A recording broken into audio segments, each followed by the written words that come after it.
व्यक्ति परिवार में आपका स्वागत है। आज है दिन 24। रूहानी रॉयल्टी और प्योरिटी की पर्सनालिटी धारण करो। आज का विषय है मास्टर पतित पावन। अव्यक्त इशारे। दुख अशांति की उत्पत्ति अपवित्रता से होती है। जहाँ अपवित्रता नहीं, वहाँ दुख अशांति कहाँ से आई।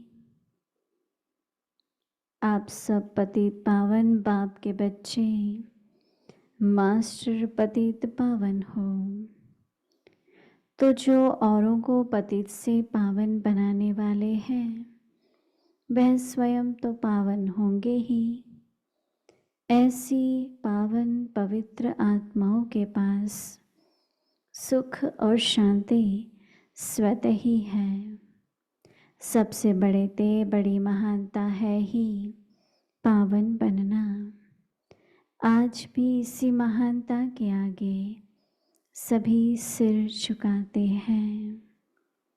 अभी हम मोहिनी दीदी से सुनेंगे।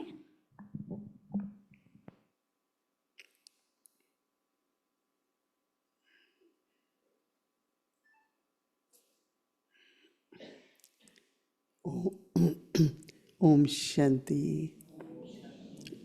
ओम शांति। सभी ठीक हो? सभी ठीक हैं? किसी को ट्रांसलेशन चाहिए?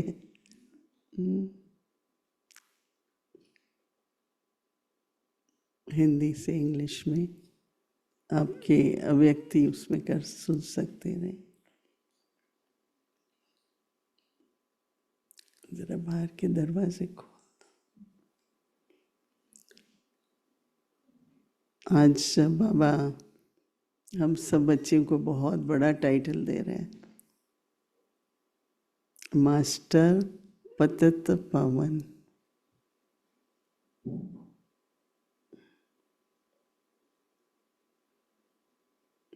खुद भी पावन बनना है, औरों को भी पावन बनना है। दुख अशांति की उत्पत्ति अपवित्रता से होती है।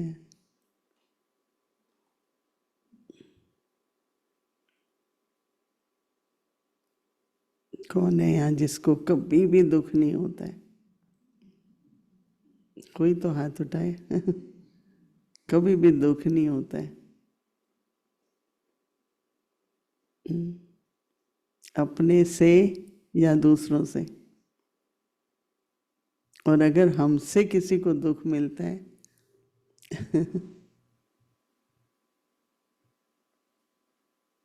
है कोई ऐसा?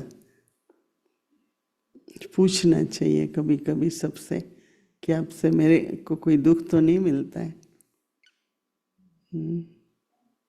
बहुतों के दिल में कोई बहुत सूक्ष्म अपने पाठ अनुसार अच्छी इच्छाएं होती हैं। कईयों में तो फीलिंग्स होती हैं, तो हम समझ लेते हैं कि इसको ये मिले तो ये बहुत खुश हो जाएगा, सुखी रहेगा। पर कईयों को अपना ही बहुत रहता है, दूसरों के बारे में बहुत कम फीलिंग्स होती हैं। तो इसलिए देखें, जहाँ अपवित्रता नहीं है वहाँ दुख और अशांति कहाँ से आई? कौन है जो कभी डिस्टर्ब नहीं होता?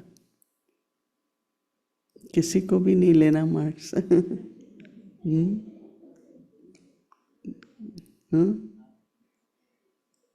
बोलो बोलो, जो कभी डिस्टर्ब नहीं होता।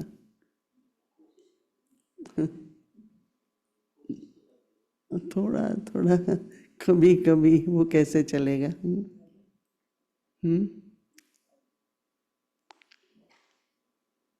तो बाबा कह रहे हैं इसका मतलब दुख शांति पर वर्क करे नहीं, पवित्रता पर। क्या ऐसी अंदर में सूक्ष्म अशुद्धि है। कई बार पता नहीं लगता है, पर स्वार्थ भी होता है। मेरा सब ठीक चले, मेरा ठीक हो, मैं ही हूँ, मैं ही हूँ। तो बाबा कहते हैं देखो, कि आप सब पतित पावन बाप के बच्चे हो ना, सभी पतित पावन बाप के बच्चे। इसमें तो हाँ बोलेंगे।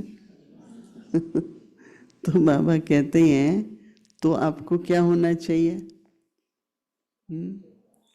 मास्टर पतित पावन। किसी को भी दुख होता है ना, उसको आप हेल्प करो, निवारण करो उसका दुख। पहले तो सुनो उसका दुख, नहीं फिर निवारण भी करो। या कोई है जल्दी जल्दी अपसेट हो जाते हैं, तो बाबा कहते हैं आप बच्चे हो मास्टर पतित पावन।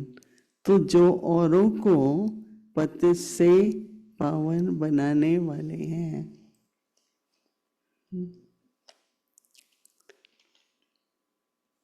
एक बार एक माता जी थी, युगल था, तो उसको किसी बात का बहुत दुख था। तो हमारी दीदी मनमोहिनी ने उसको बोला, देखो ये दुख का कारण आपका मोह है, तो आप मोह जीतो तो दुख चला जाएगा। आप कल सारा दिन अटेंशन रखना। तो उस माता ने ध्यान दिया। तो कोई कुछ भी कहता था, कभी बच्चे कहते थे, कभी युगल कुछ भी कहता था, उसको दुख नहीं होता था। तो ये पतित पावन का काम हो गया ना, कि किसी का कोई मोह है, किसी के अंदर कोई किसी भी प्रकार की इच्छाएं हैं, उसको ये कहना कि मोह जी तो नहीं, आप के दुख का कारण आपका मोह है। तो मुझे अभी भी याद है वो स्टोरी। दीदी ने जब उस माता को कहा, उसके बाद वो कभी भी उसको लगा ही नहीं कि कोई दुख है। तो दुख का कारण कभी मोह होता है, कभी इच्छा होती है। तो बाबा कहते हैं कि मास्टर पतित पावन जो होते हैं वो स्वयं तो पावन होंगे ही, ऐसी पावन पवित्र आत्माओं के पास सुख और शांति स्वतः ही रहती है, नेचुरली। सुखी होंगे और शांत होंगे। तो बाबा कहते हैं सबसे बड़े ते बड़ी महानता है ही पावन बनना। पवित्र और पावन में क्या फर्क है? पवित्रता है विकारों को जीतना, और पावन है कि हर कर्म इंद्री, हर ज्ञान इंद्री से सब पवित्र ही कर्म हो। तो तन भी पावन, आत्मा भी पावन।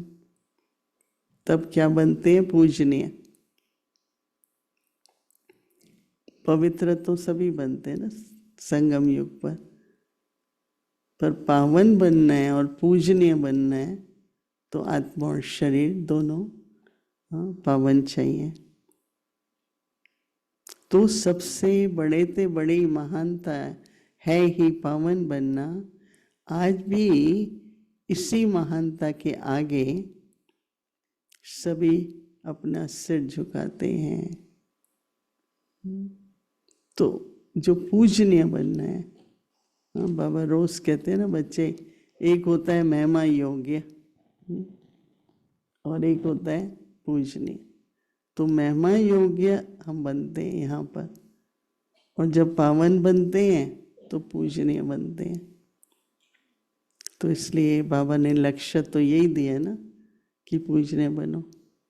हाँ, तो आज कल सारा दिन क्या होमवर्क है? मास्टर पतित पावन। अपनी जो बाबा टाइटल देते हैं और हमें बनना है, उसकी स्मृति रखना भी बहुत ज़रूरी है। आप वो स्मृति रखेंगे ना तो आप में वो शक्ति आएगी और आप वो कर सकेंगे। पर याद ही नहीं रहेगा कि मैं मास्टर पतित पावन हूँ। बाबा पतित पावन है और मैं मास्टर पतित पावन हूँ, ऐसा लक्ष्य रखना है। ओम शांति।